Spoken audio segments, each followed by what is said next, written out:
de tejidos vivos? En nuestro caso, ortodoncia, movimientos dentarios.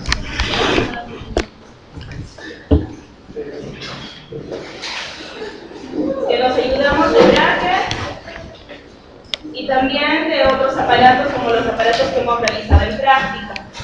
En sí, los aparatos que hemos realizado en práctica, la placa polimodificada poniente de stock no hace ningún movimiento, pero si nosotros le colocamos resortes en el sector anterior, ahí sí va a ejercer movimiento en el caso de giroversiones en dientes anteriores. Entonces, ¿qué es la biomecánica?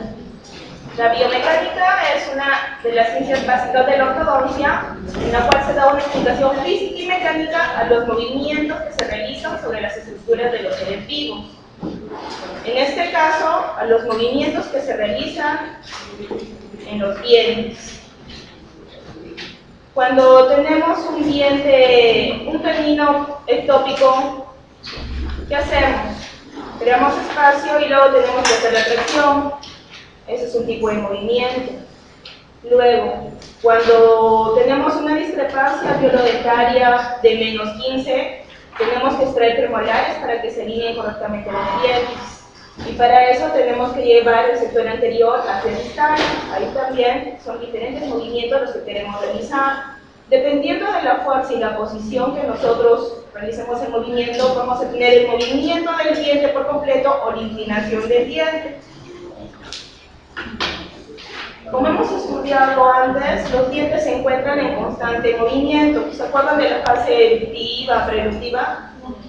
Entonces los dientes siempre se encuentran en constante movimiento, que son los movimientos fisiológicos. Si hay la pérdida dentaria de un antagonista, el diente se va a extruir, siempre se encuentra en constante movimiento. O si hay mucho desgaste de los dientes, hay atracción, también los dientes van a seguir erupcionando. Entonces sabemos que los dientes se encuentran en constante movimiento, que son los movimientos fisiológicos. Pero aparte tenemos los movimientos ortodónticos, que nos ayudamos de los brackets y diferente aparatología dependiendo cuál es el tratamiento que queremos realizar.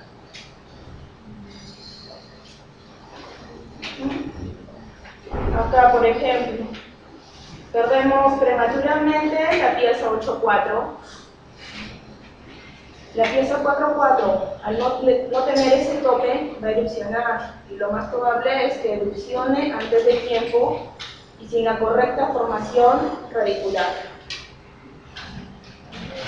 Entonces sabemos que las pérdidas de piezas dentarias también aceleran la erupción.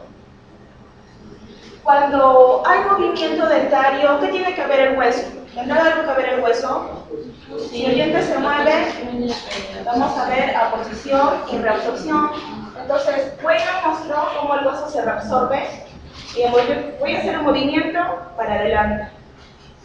Toda esa parte anterior del hueso se va a reabsorber y la parte posterior vamos a tener una posición, se va a depositar hueso en este nivel. Entonces, el hueso siempre está en constante cambio, en remodelación y reabsorción.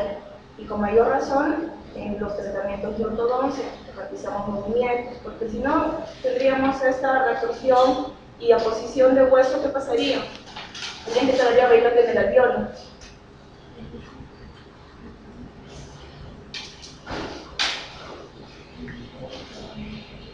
En sí, es necesario que nosotros conozcamos bien la biomecánica. ¿Por qué?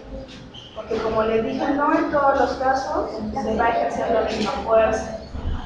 Conocer la biomecánica nos va a ayudar a hacer un buen plan de tratamiento y una correcta terapéutica. Porque si ustedes han escuchado, si hay movimientos exagerados o movimientos muy fuertes en los brackets, ¿qué puede pasar con las raíces? Se pueden reabsorber. Nosotros también tenemos que conocer qué tipo de fuerzas y la cantidad de fuerza que tenemos que realizar para que nuestro tratamiento sea el correcto. Generalmente las personas que no son ortodoncistas y se meten a realizar tratamientos ortodónticos no saben mucho de esta parte de mecánica y ejercen fuerzas que no son las correctas y a la larga provocan daños en el paciente, movilidad dentaria por reabsorción de las raíces y al final fracaso del tratamiento de ortodoncia. Entonces nos va a ayudar a realizar una buena planificación de tratamiento y también ver cuál es el sistema de fuerzas que utilizaremos en cada caso. En los movimientos ortogónicos es importante conocer las fuerzas que se ejercen, la duración de estas y la intensidad de estas. Cuando ustedes han leído algo sobre la máscara facial, Sí. ¿Qué fuerza se ejerce la máscara facial? O mejor, el arco floral, que es el que tiene acá una lámpara. Se colocan ligas, ¿no es cierto? A nivel de las molares se colocan unos ganchitos. Y por fuera, que es como un bozal, se colocan unas ligas. Y esas ligas vienen de diferentes calibres, diferentes tamaños. Y dependiendo del tamaño de la liga, va a ejercer la fuerza.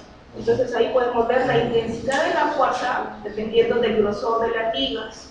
O también en el caso de los brackets, la intensidad, cada cuánto tiempo se cambian las ligas. Las ligaduras. Una vez al mes, porque sabemos que al final, ¿qué pasa con esa liga? Pierde la fuerza, ¿no es cierto? Entonces acá es importante que en la parte de biomecánica conozcamos cuál es la duración que deben recibir esas fuerzas o deben realizarse esas fuerzas y la intensidad que se tienen que realizar esas fuerzas. Porque recuerden que hay unos movimientos solamente a nivel del tallo y también hay movimientos a nivel del hueso. La máscara floral y el arco floral y la máscara facial no producen movimientos en los dientes, pero sí producen movimientos en los huesos. Y por eso, en la parte del arco floral, no sé si han escuchado que hay una tracción superior o alta, tracción media, tracción baja. Eso también va a depender del punto de rotación para el cual es el tratamiento que ustedes quieren hacer. Acá, ¿qué es la fuerza? La fuerza es toda acción ejercida por un cuerpo, que en nuestro caso son los alambres, los resortes, los elásticos, sobre otro cuerpo, que son el diente, el hueso y el ligamento. Porque en sí en el movimiento no solamente actúa el diente, sino también hemos visto que el hueso también actúa en la posición y retorsión. Y también el ligamento. ¿Qué hace el ligamento? ¿Qué hace? Sirve como amortiguador de esas fuerzas. Y la fuerza se expresa en masa por aceleración. Es el mismo principio que se aplica en física, entonces. Claro. Pero ¿cuál sería la masa? ¿El diente? Claro, acá mira, nos explica. La masa sería el diente. Y en sí quien ejerce la fuerza, como he dicho, puede ser los resortes, en el caso de una placa polimodificada con resortes, o los elásticos que tú utilizas.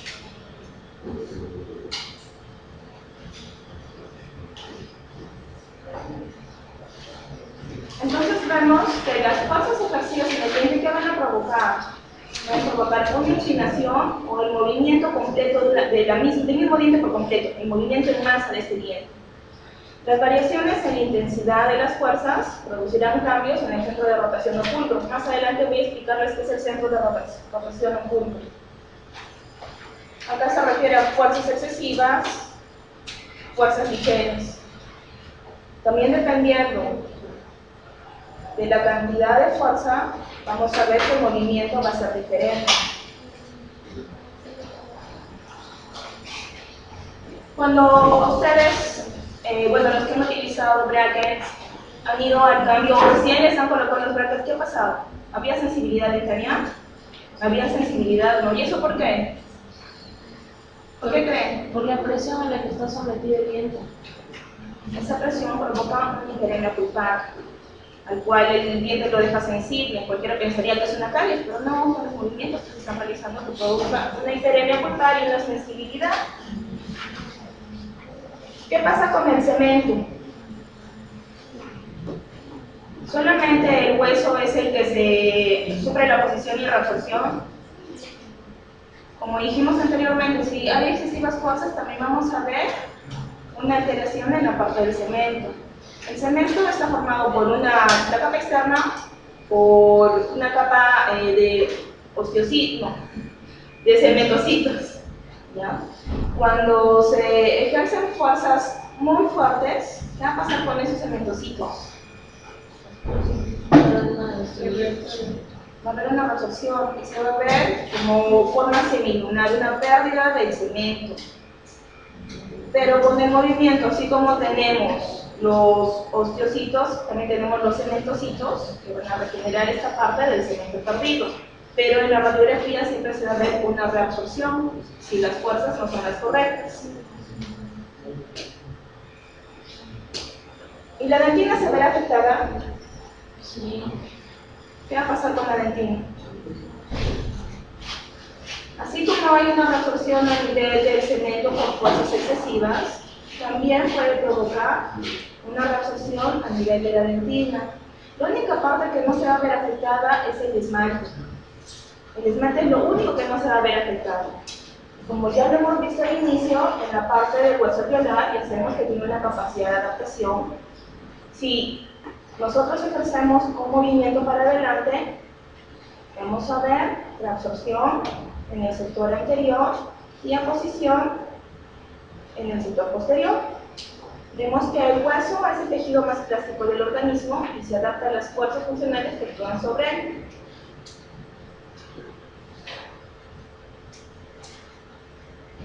Como dijo su compañera, el ligamento periodontal nos ayuda a amortiguar las fuerzas que nosotros ejercemos. El ligamento periodontal ocupa un espesor de 0.5 milímetros entre la pared del alveolo y el cemento. ¿Por qué está compuesto el ligamento periodontal? Por fibras colágenas, ¿Qué más? proteoglicanos, proteínas. Por vasos y también por nervios, ¿cierto? Los vasos son los que nos van a ayudar a que van a producir células formadoras, los vasos. Y el líquido intersticial y las fibras son las que nos ayudan a proteger de su movimiento, son los que nos dan el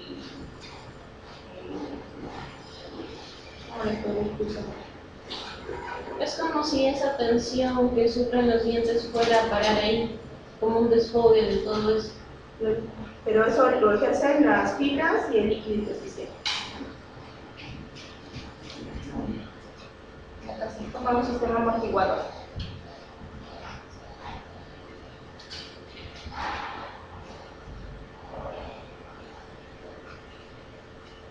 La fuente de elementos de proliferación celular está dada por los vasos.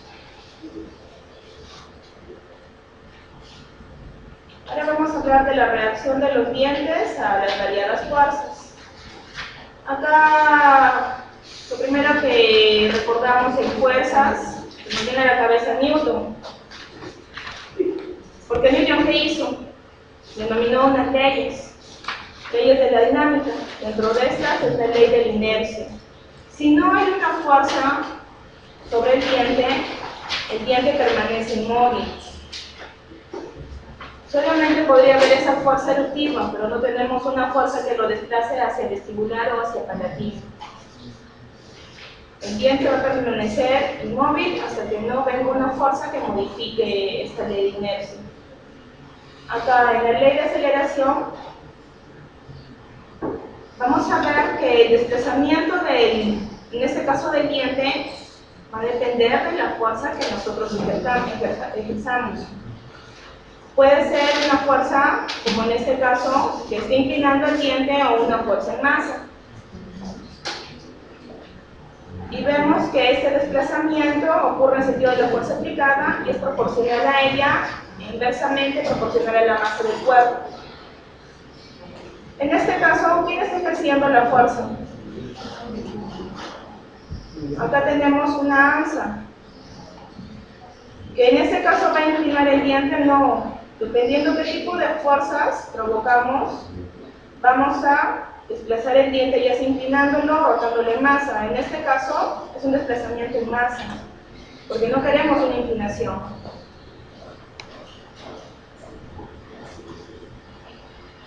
Y en esta parte de la ley de la acción y reacción, es la parte, o podemos relacionarlo con la formación ósea. Si yo ejerzo una fuerza, voy a provocar un movimiento en el diente y también voy a ver un cambio a nivel del resto de estructuras que lo rodean, que sean huesos o sean ligamentos periodontales, o si es excesiva la fuerza en el mismo diente.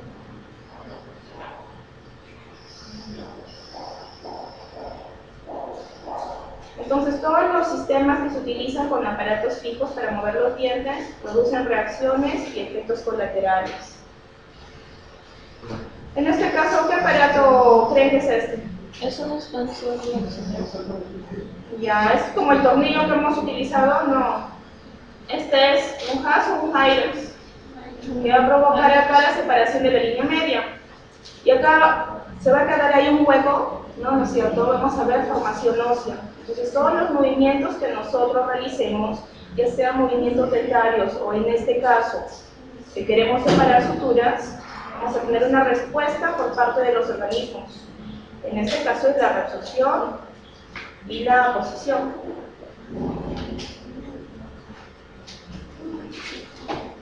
Es importante que ustedes conozcan dónde se ubica el centro de resistencia de los dientes. Pero recuerden que no solamente existe un centro de resistencia en los dientes, sino también tenemos un centro de resistencia en los maxilares. En este caso, el centro de resistencia de los dientes, en el sector anterior, será en la mitad de la raíz, que es a 2/3 de la distancia existente entre el ápice y la unión del esmalte con el cemento. Vemos que si nosotros ejercemos una fuerza en este centro de resistencia, vamos a tener un desplazamiento del cuerpo. Y en el caso de los dientes multirradiculares, no está en el mismo diente. Está a 1 o 2 milímetros apicalmente de la bifurcación o trifurcación. Entonces, el centro de resistencia en dientes unilaterales estará en la mitad de la raíz, o a 2/3 de la distancia existente entre el ápice dentario y la unión del esmalte y cemento. Y en el caso de los multirradiculares, 1 o 2 milímetros apicalmente de la curva.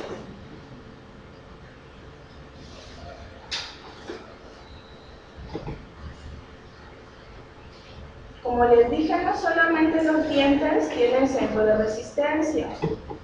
En este caso, tenemos el maxilar superior acá a nivel del malar, tenemos su centro de resistencia.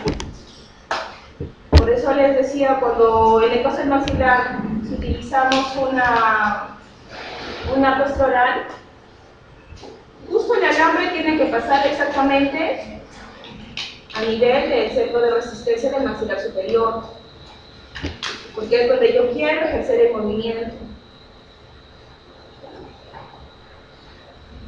En este caso, si yo pongo el arco oral para este lado, lo que voy a hacer es que todo el maxilar, ¿qué va a pasar con el maxilar superior? Se va a retruir.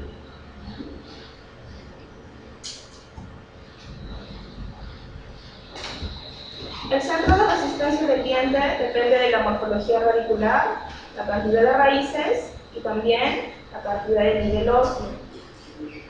El centro de resistencia no será lo mismo para un diente que tiene el perfecto estado del hueso comparado con este caso. Miren dónde está el centro de resistencia. En los dientes uniradiculares será donde, en la mitad de la raíz, ¿no es cierto? O 2/3 de la raíz. En este caso, como hay pérdida de hueso, miren dónde es el centro de resistencia.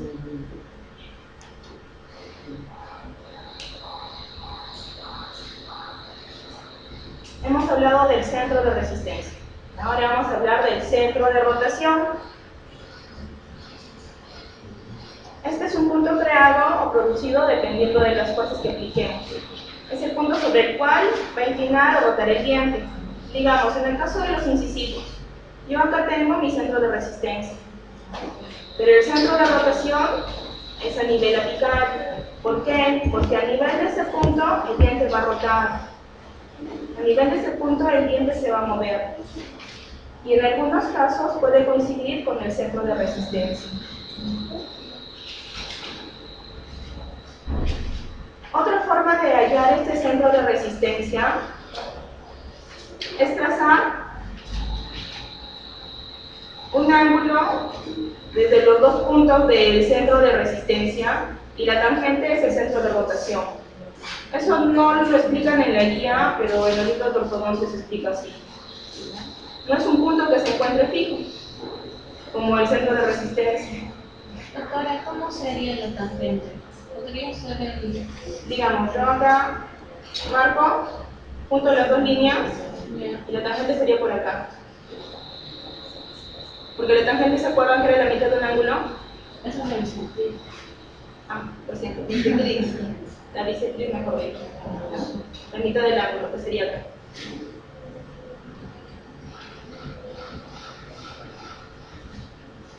Entonces, en los movimientos dentarios tenemos movimientos de rotación pura, movimientos de traslación pura, movimientos en masa y movimientos de inclinación.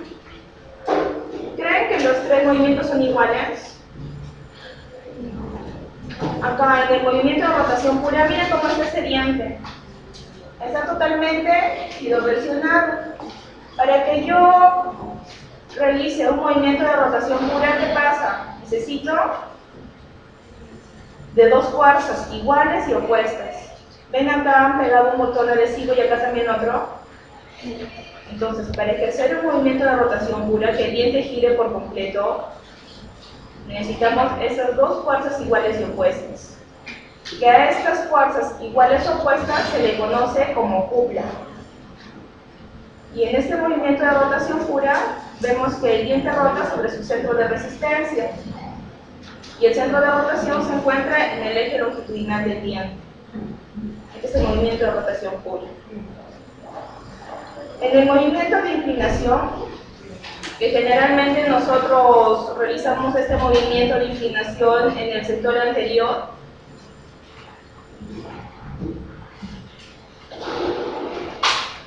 digamos, este diente, esta es la posición que está proclinado. ¿Qué tengo que hacer? Coloco un bracket, o en algunos casos puedo utilizar la misma placa Foley, que ejerza fuerzas para que el dientecito ocupe la posición o tenga la inclinación correcta. Vemos que las fuerzas de inclinación están modeladas en lugares de presión por arriba del centro de rotación. Y el centro de rotación se encuentra aproximadamente por el tercio del ápice.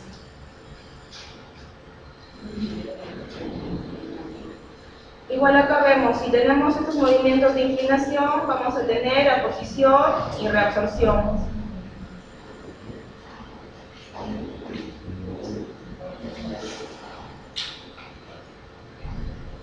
En el movimiento de traslación es cuando desplazamos por completo o en masa el cuerpo.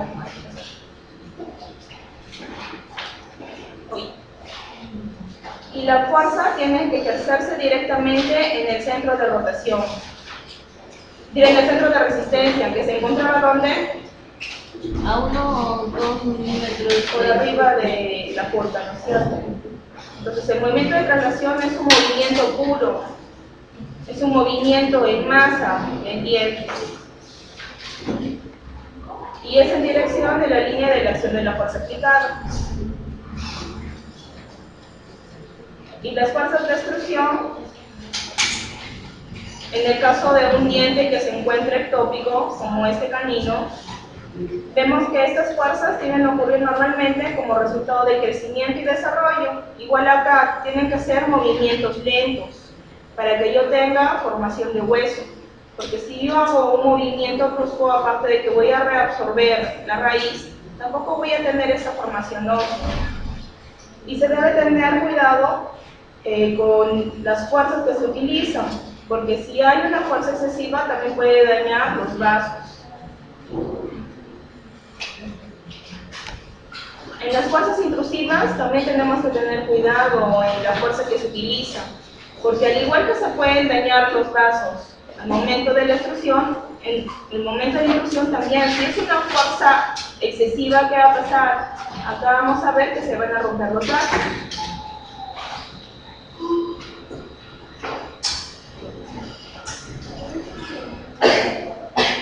Cuando nosotros ejercemos una presión excesiva, como ya les mencioné antes, podemos provocar una reabsorción en el hueso, también podemos provocar una reabsorción a nivel del cemento y pueden producir necrosis y zonas de socavado.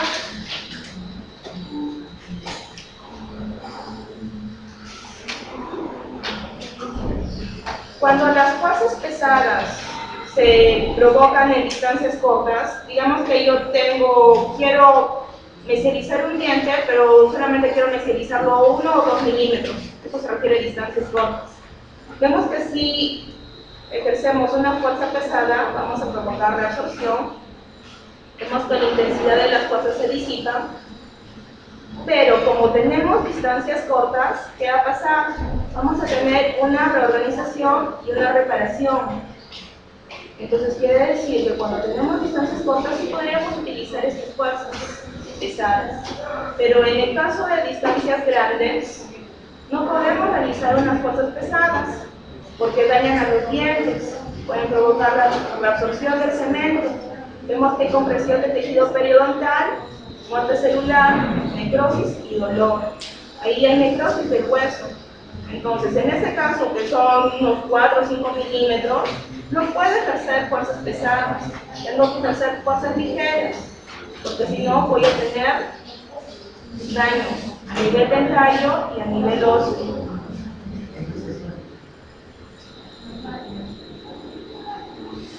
En el caso de las fuerzas ligeras, que generalmente son utilizados con los brackets, o también utilizados en el ejemplo de una placa Foley modificada como en este caso una placa Foley modificada con resortes, vemos que se comprime el ligamento periodontal, pero no hay una alteración.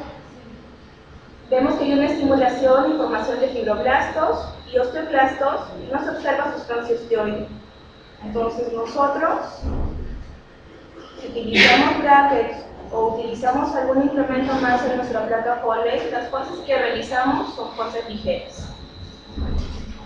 En el caso de estas fuerzas pesadas, ¿en qué caso realizaríamos o utilizaríamos estas fuerzas pesadas?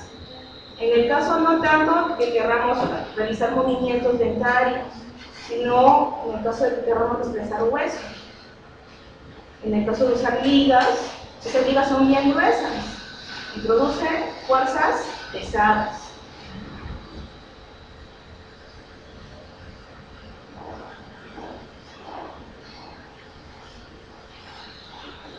Esto lo vamos a ver más adelante, es lo mismo, pero es ¿qué se quiere llegar o cuál es lo ideal al realizar movimientos dentarios? Que los bordes incisales estén iguales, los bordes marginales iguales, que tengamos proximidad de puntos de contacto, que no tengamos la presencia de diastemas, un correcto overjet y un correcto verbal, que las raíces estén paralelas, una oclusión funcional, que no tengamos puntos de contacto e interferencias, máxima interdigitación y simetría anteroposterior.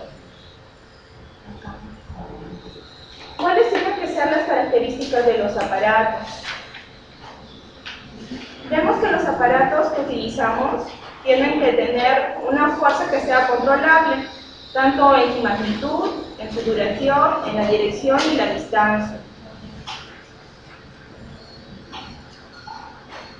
Acá tenemos un tornillo, pero aparte tiene acá unos aditamentos para descircularizar los dientes. Nosotros cuando hacemos la activación del tornillo no lo activamos 2 o 3 veces al día, porque serían demasiadas fuerzas. Entonces nosotros tenemos que controlar la duración que va a ejercer esa fuerza cuando yo activo el tornillo, también la magnitud de la fuerza, porque si yo hago 2 activaciones de frente, aparte de que el paciente va a sentir demasiado dolor, también puedo alterar en la formación ósea. Igual, en la parte de las ligas, por algo las citas son cada mes, o dependiendo del tratamiento que quiera realizar el ortodoncista, puede tener citas más continuas. Este aparato que ven acá es el arco escleral, el que dice que se coloca ligas. Acá ejercemos fuerzas que no alteran tanto en la parte dentaria, sino en la parte ósea. Y tampoco el paciente va a utilizar el aparato toda la vida, sino es por un tiempo hasta que se hagan cambios. Y la dirección, si yo quiero llevar todo el segmento para atrás, y eso depende de qué, digamos, en este aparato, depende de si es alta, baja o media. Dependiendo de eso yo también voy a ver variaciones en los movimientos o en los cambios a nivel del maxilar. Tenemos diferentes aparatologías, las aparatologías removibles y las aparatologías fijas. Removibles son parecidos a los aparatos que hemos hecho, pero ninguno de los aparatos que hemos hecho en práctica ejercen fuerzas. El único que podría hacer es el tornillo de expansión. Pero la placa Foley modificada con dientes de stock solamente es para mantener el dientecito más en la parte estética. Y la placa Foley con la rejilla tampoco provoca movimientos. Vemos que en la aparatología fija, las fuerzas que se realizan son ligeras, continuas y direccionales. Vemos que según va avanzando también se cambian los arcos. Cuando recién se pegan brackets no se coloca de frente un arco cuadrado. Primero se coloca... ¿Qué arco se coloca si usted le colocó el bracket? No, ni siquiera. Se coloca el reflex para que el ligamento periodontal se acostumbre a los movimientos. Se coloca un arco que no ejerce tanta presión. Pero ya sabemos que en la aparatología fija utilizamos fuerzas ligeras. Y en este caso nos ayudamos de los brackets y diferentes aceros, que tienen diferentes calibres para el inicio del tratamiento y para el final del tratamiento. En el caso de la aparatología removible, acá tenemos una placa Foley que aparte de que tiene diferentes tornillos de expansión, también tiene estos resortes que van a cambiar la inclinación del diente y podemos hacer diferentes modificaciones dependiendo cuál es el tratamiento que queremos realizar en el paciente. La efectividad del aparato removible es usualmente limitada. Puede inclinar los dientes, pero no es el mismo tratamiento tan eficaz como utilizar los brackets. Y en algunos casos nos pueden ayudar al crecimiento de los maxilares, como en el caso del tornillo de expansión. Los objetivos generales al realizar los movimientos o al empezar tratamientos de ortodoncia que van a mover tanto dientes como tejidos óseos es que se controlen las piezas dentarias en todos los tres planos del espacio. Los bordes incisales tienen que ser iguales. Los bordes marginales también tienen que ser iguales. Proximidad en el punto de contacto, no puede haber presencia de diastemas. Acá las raíces tienen que ser paralelas, porque si yo no ejerzo una fuerza correcta puedo provocar una inclinación y miren acá cómo está esta raíz. Yo tengo que lograr que el dientecito tenga una buena inclinación, que sus raíces estén paralelas. Tener un overjet o lograr un overjet y un bypass funcional para lograr una función armónica.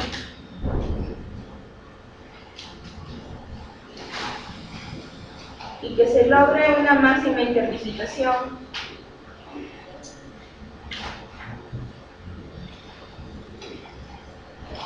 Y eso es todo en la clase de hoy.